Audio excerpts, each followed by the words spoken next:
construction. It had been a modest 3-story home once upon a renovation, but it had been embellished over the course of generations by widows and widowers who had handled their grief and their inheritance in the same manner, by picking up a hammer and setting to work. The house had grown like a garden, sprouting wings and tower rooms and greenhouses as if they were nothing more consequential than mushrooms after a rain. What it had been was gone, reduced to nothing but a faint echo in the shape of a door or the structure of an awning. Its replacement was a delightfully rambling sprawl of porches and doors, dormer windows, and inexplicable chimneys. Some of the tower rooms stood higher than the attic. Some of the lower windows had been painted shut to keep them from flooding the halls every time it rained. Still, lights could be seen at all levels of the school, both day and night, and the rooms were often filled with laughter. There were worse things for a house to hold. The school stood alone in the middle of a vast rolling field, which was dotted with copses of trees. There were no neighbors for miles in any direction.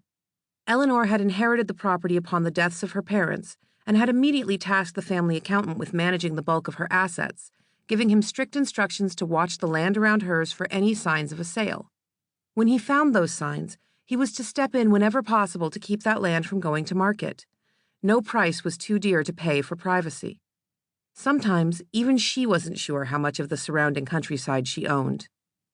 That still wasn't enough for some of her students. They sought deeper shadows, darker spaces, more privacy and freedom from the outside world. For those children, the basement was the most coveted real estate in the house, and its occupants defended it fiercely from suggestion of roommates or relocation. On the hot summer night where we begin, the basement's occupant was a boy named Christopher. He was in his late teens and knew that, one way or another, his tenure at the school was nearing its natural end.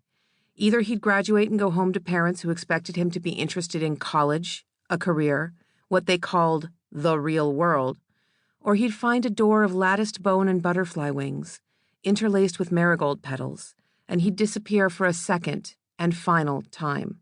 He knew which ending he wanted. He knew he didn't get to choose. Maybe that's why he was stretched out on his bed like a corpse prepared for autopsy, with his hands folded across his chest and his fingers wrapped loosely around a flute carved from a single bone. There were no holes, only indentations etched into its surface, but something about its shape made its purpose perfectly clear. The single small basement window was open, letting a breeze whisper through. The glass was dark and leaded, letting little light inside. Christopher didn't mind. He could always go outside when he wanted to feel the sun on his face. Most of his free time was spent in the grove behind the school, perched in the high branches and playing silent songs on his flute.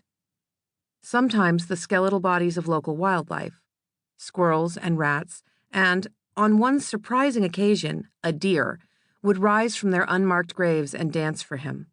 When that happened, Christopher would lead them away from the school and pipe them to their final rest in a place no one would stumble across by mistake. It was weird how much some of his fellow students disliked Bones, but whatever. He wouldn't have liked their worlds either, and it wasn't like they went out of their way to cover his clothes with glitter or rainbows or other reminders of their lost fairy tale dreams. Keeping the grounds free of skeletal surprises seemed like the least he could do. Sometimes being the last person on campus whose door had led to a world most of the student body dismissed as creepy really sucked. It hadn't been like that when he'd first arrived. Back then, he'd shared the creepy designation with the Woolcott twins, who'd traveled together to the moors, a world arguably even creepier than his own Mariposa, and had gone back to their heart's chosen home the same way.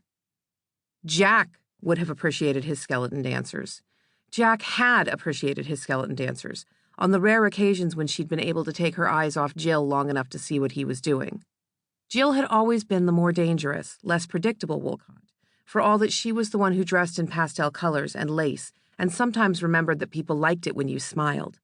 Something about the way she'd wrapped her horror movie heart in ribbons and bows had reminded him of a corpse that hadn't been properly embalmed, like she was pretty on the outside and rotten on the inside, terrifying and subtly wrong. Jack had been a monster too. She'd just been more honest about it. She'd never tried to hide what she was from anyone. The world they'd found on the other side of their door had made monsters of them both. Jill had always talked about the moors like a treasured toy, something she could polish and plunder as she saw fit. Jack had always talked about them with a wistful wildness in her eyes, like they were the most beautiful place she could imagine, so incredible she didn't know quite how to put it.